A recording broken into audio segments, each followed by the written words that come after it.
प्रश्न संख्या 129। माननीय मंत्री जी।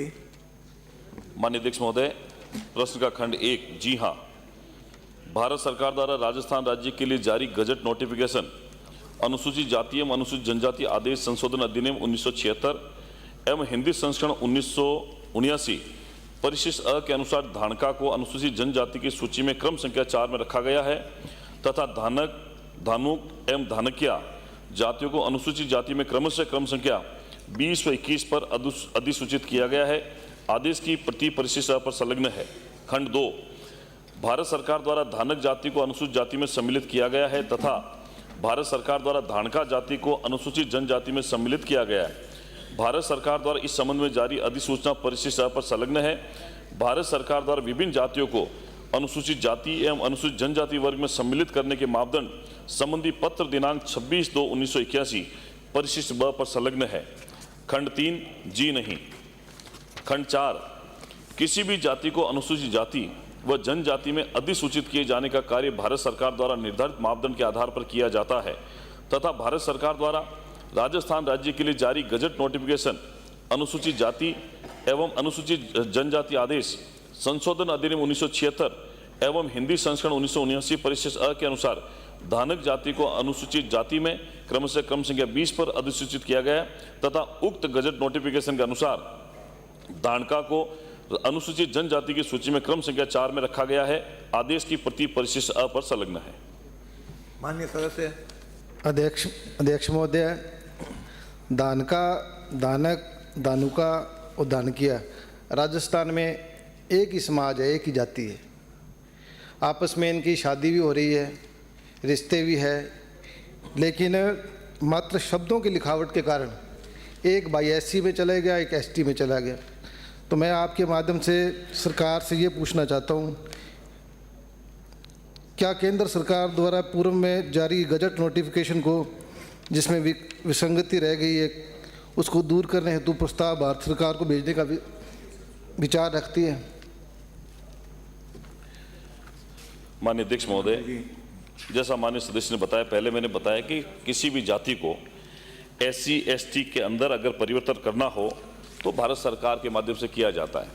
इसमें जब 26/2/1981 को एक पत्र के द्वारा भारत सरकार ने समाज कल्याण विभाग को एक पत्र लिखा और पत्र में ये कहा गया कि भारत सरकार से सचिव समाज कल्याण विभाग को लिखकर दिया कि आप 7/3/1981 तक, मतलब 26/2/1981 को पत्र लिखा और 7/3/1981 की रिपोर्ट मांगी कि एक फ्रेश लिस्ट भेजे जिसमें किसी जाति को एसटी एससी में जोड़ना या हटाना, एसटी से एससी में या एससी से एसटी में शामिल करना हो, लेकिन एससी या एसटी में किस जाति को शामिल करना है इसके बारे में उसके बाद में 1981 के बाद में ऐसा कोई प्रस्ताव यहाँ से नहीं गया है।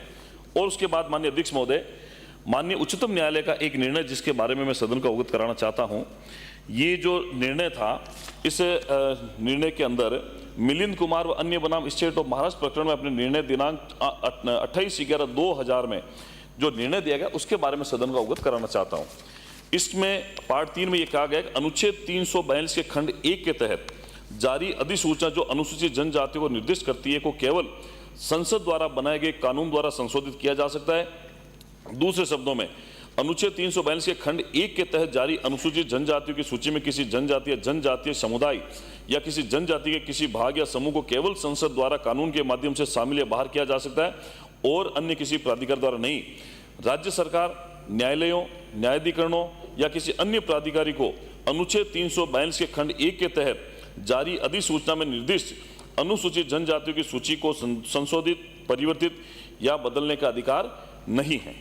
और इसमें एक और माननीय अध्यक्ष महोदय, मैं एक जो सरकार की तरफ से जिला कलेक्टर की रिपोर्ट जो आपने बताया है, जवाब जो है ना संक्षेप में एक और स्थानीय जो जवाब है, मैं माननीय निवेदन करना चाहूंगा कि अखिल भारतीय धानका समाज की मांग पर राज्य सरकार द्वारा धानका जाति के बाहुल्य वाले 7 जिलों यथा जयपुर, अजमेर, अलवर, सीकर, झुंझुनू, श्री गंगानगर एवं हनुमानगढ़ के कलेक्टर को विभिन्न पत्रों एवं प्रमुख शासन सचिव महोदय की ओर से पत्रांक 31/548 दिनांक 3/6/2020 द्वारा धानका एवं धानका जाति के एक होने के संबंध में परीक्षण करवाकर दस्तावेजी साक्ष्य सहित रिपोर्ट चाहिए गई।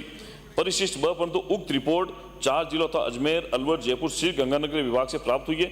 इस रिपोर्ट में जो माननीय अध्यक्ष महोदय रिपोर्ट आई है, प्राप्त रिपोर्ट में जिला कलेक्टर द्वारा केवल दानका एवं दानका को बोलचाल की भाषा में उच्चारण अलग होना बताया, परंतु उक्त जिला कलेक्टर द्वारा इस संबंध में कोई साक्ष्य दस्तावेज विभाग को उपलब्ध नहीं करवाए गए। अतः बिना लिखित दस्तावेजी साक्ष्य के अभाव में केवल मौखिक साक्ष्य के आधार पर यह स्वीकार किया जाना संभव नहीं है कि दानका एवं दानका जाति एक है एवं बोलचाल की भाषा में केवल उच्चारण भिन्न है। इस संबंध में पुनः संबंधित 7 जिला कलेक्टर को निदेशक महोदय की ओर से लिखित साक्ष्य दस्तावेज प्रस्तुत करने हेतु विभागीय पत्र दिनांक 10/2/2021 को लिखा गया है। रिपोर्ट प्राप्त होने के पश्चात ही विभाग द्वारा परीक्षण किया जाकर अग्रिम कार्रवाई की जा सकेगी। और प्रयोग प्रश्न नहीं सर, मैं ये जानना चाहता हूँ कि क्या राजस्थान सरकार प्रस्ताव नहीं बना के भेज सकती केंद्र को?